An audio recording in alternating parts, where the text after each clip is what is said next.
Ini begitu menarik untuk melihatnya ya, karena tidak disangka-sangka kesehatan jadi satu-satunya sektor yang ternyata juga harus sumringah di perdagangan hari ini. Dan kalau juga tadi kita pantau, ada 4 sektor yang bahkan harus ambles lebih dari 2%. Dengan sektor terdalam yang mengalami pelemahan itu energi di 2,85%. Sebenarnya kan ada begitu banyak mix sentimen ya, Safira, kita Betul ketahui. sekali. Dari eksternal tuh memang menjadi lagarde utama. Kolapsnya perbankan, The Fed masih akan begitu hawkish, dan lain-lainnya, inflasi yang juga masih tinggi di global, memang selalu menjadi pemberat pergerakan pasar emerging markets dan juga Indonesia. Namun sebenarnya ada begitu banyak kabar baik juga dari Indonesia karena indikator-indikator makroekonomi Indonesia masih begitu resilient.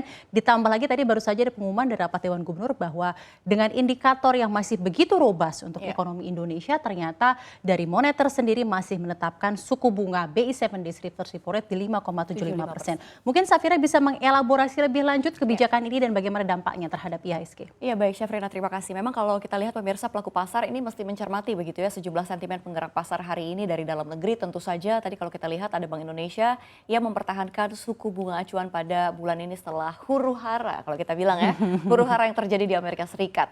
Dan ada lagi di Eropa tadi Credit Suisse. Dan kalau kita lihat dari 12 institusi yang terlibat memang dalam pembentukan konsensus, ini semuanya memang memperkirakan BI akan menahan suku bunga di level 5,75%. Peri juga tadi menuturkan Syafrinas kalau memang keputusan ini tetap konsisten dengan stance kebijakan moneter di preventif dan juga forward looking begitu ya. Ini dari Pak Peri Warjio untuk memastikan untuk berlanjutnya penurunan ekspektasi inflasi dan inflasi ke depan. Dan kalau kita lihat memang kondisi ini berbanding terbalik begitu ya pada pekan kemarin, di mana memang sejumlah lembaga ini memperkirakan Bank Indonesia ini akan kembali mengerek suku bunga sebesar 25 basis point. Dan kalau kita lihat memang sebenarnya Gubernur BI ini Peri Warjio berkali-kali juga sudah menegaskan jika kenaikan sebesar 225 basis point ini sudah cukup untuk membawa inflasi sesuai target Bank Indonesia. Tadi juga Peri juga menyebut begitu ya rupiah walaupun tadi kita terkoreksi sebenarnya secara year to date juga masih menguat di 1,23%. Itu cukup lumayan berarti ya Syafrinas. Dan kalau kita lihat isu-isu dari eksternal yang tadi Anda bilang menjadi lagarde gitu ya pemberat IHSG hari ini, benar sekali memang. Kalau kita lihat ambruknya bursa Wall Street dan Eropa ini menjadi sentimen negatif berupa meningkatnya kekhawatiran pelaku pasar. Dan kalau kita lihat otoritas jasa keuangan juga sebenarnya dan pemerintah memang sudah menegaskan nih jika sistem perbankan Indonesia masih resilient kuat, masih resilient. Tapi orang nomor 1 di RI Pak Joko Widodo ini sebenarnya udah mengingatkan ya atas dampak domino dari tumbangnya bank-bank di Amerika Serikat yang juga sekarang udah menular ke Credit Suisse. Ini membuat pelaku pasar tentunya secara global ini khawatir dengan adanya persoalan besar dalam sistem. Seperti yang tadi sudah kamu sampaikan ada domino efek tersendiri ya. Dan pertama adalah terdampak ada di Eropa sendiri. Betul sekali ya. Dan kalau kita lihat memang sebenarnya kalau Indonesia terkena psikologis pasar begitu. Tapi kita nggak bisa anggap enteng itu juga kali ya, karena mempengaruhi pasar domestik.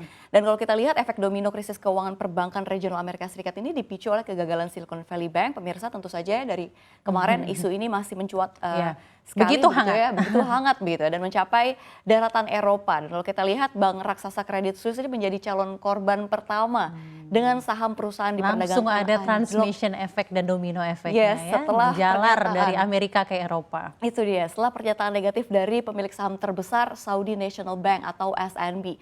SNB ini sendiri mayoritasnya lebih banyak begitu ya dibandingkan Credit Suisse sendiri 37,24% yang dimiliki oleh Dana Abadi Arab Saudi atau Public Investment Fund atau PIF. Sementara kepemilikan saham Credit Suisse di SNB ini mencapai 9,88%. Dan kalau kita lihat dari bos SNB juga mengatakan dalam wawancara dengan Bloomberg bahwa memang bank milik rakyat Arab Saudi tersebut tidak mempertimbangkan untuk menambah investasinya ke Credit Suisse. Khususnya apabila Bank Eropa tersebut memutuskan menggalang dana dari para investor. Dan tentu saja Syafrinas ini membuat khawatir para investor begitu ya dengan komentarnya seperti itu.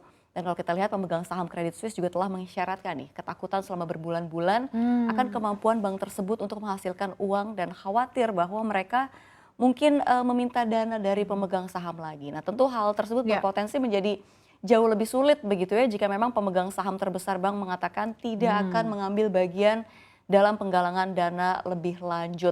Dan kalau kita lihat nih masih soal di benua biru Eropa begitu ya, nanti malam European Central Bank akan menggelar rapat terkait kebijakan moneternya setelah krisis perbankan menerpa Eropa. Dan tentu saja dunia termasuk Indonesia juga menunggu-menunggu nih langkah dari ECB untuk keputusannya menaikkan suku bunga acuan. Dan kalau kita lihat memang sebelumnya ECB juga mengisyaratkan akan menaikkan suku bunga sebesar 50 basis poin sehingga bunga acuan akan menjadi 3,5%. Itu sebelum adanya krisis, Syafrinas. Kalau sekarang kita belum tahu, masih banyak Padahal Credit Suisse perkiraan, sudah terguncang ya, apakah SCB ini juga akan mengganti arahnya, akankah masih tetap hawkish menaikkan 50 basis poin, karena kita ketahui bersama kolapsnya perbankan yang terjadi di Amerika Serikat terhadap Silicon Valley Bank, Signature Bank dan Silvergate Bank ini membuat akhirnya The Fed tidak akan begitu hawkish. Perkiraannya kan memang sebenarnya memang hawkishnya The Fed ini akan terjadi dan juga tertransaksi ke Bank Indonesia yang diperkirakan akan naik 25 basis poin. Namun ternyata si malakama kolapsnya perbankan ini menjadi kabar baik.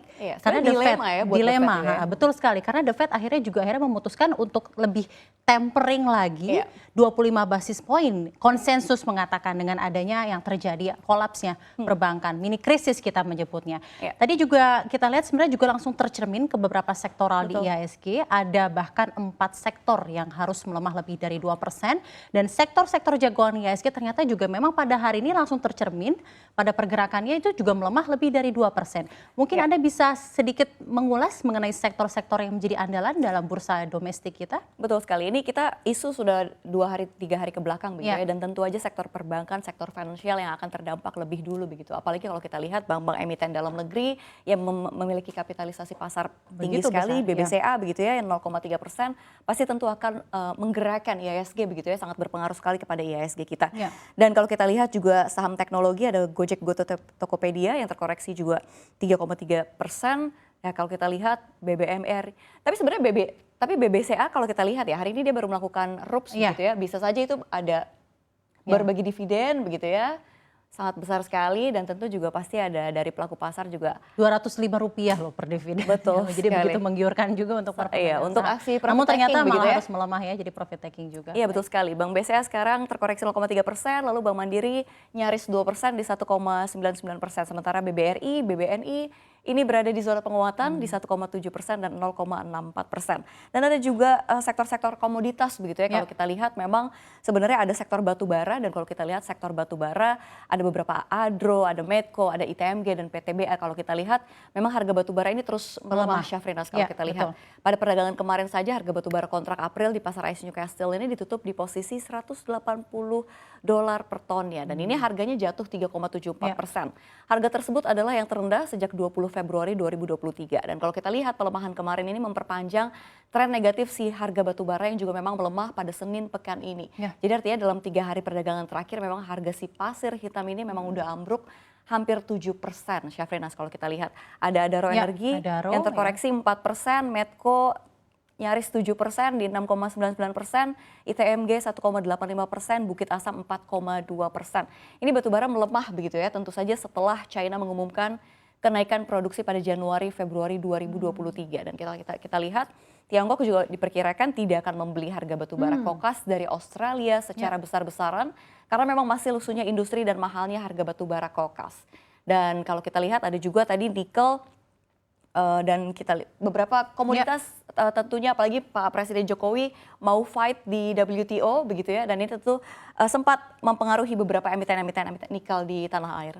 Dan itu tuh tadi untuk sektor perbankan dan juga sektor komoditas. Kalau kita lihat untuk perbankan memang ada begitu tekanan yang langsung tertranslasi dari adanya kolapsnya perbankan juga, dan yang memang ada sedikit guncangan yang tentunya langsung tertranslasi ke perbankan. Namun kita lihat juga dalam komoditas, memang komoditas ini tidak akan, memang ada antisipasi tersendiri bahwa windfall commodity yang terjadi di 2022 tidak akan secemerlang lagi terjadi di 2023. Bahkan juga tadi Anda menyebutnya reopening China policy ini di satu sisi karena juga mengumumkan kenaikan produksi pada Januari Februari 2023 dengan supply yang begitu baik dan juga tidak akan membeli harga batu bara kokas, ini juga akhirnya membuat harga batu bara semakin terpuruk. Padahal kita tahu sendiri bahwa sektor komoditas dan batu bara menjadi andalan untuk Indonesia sendiri perdagangan, dan juga tercermin ke harga sektor komoditas yang memang memegang market cap yang begitu besar. Kalau kita lihat memang sebenarnya pergerakan IHSG ini begitu sideways, begitu pelin-pelan, begitu PHP. Kalau misalnya ada penguatan hanya sedikit, namun kalau pelemahan begitu dalam. Kita melihat juga trennya ini akan berlanjut mungkin sampai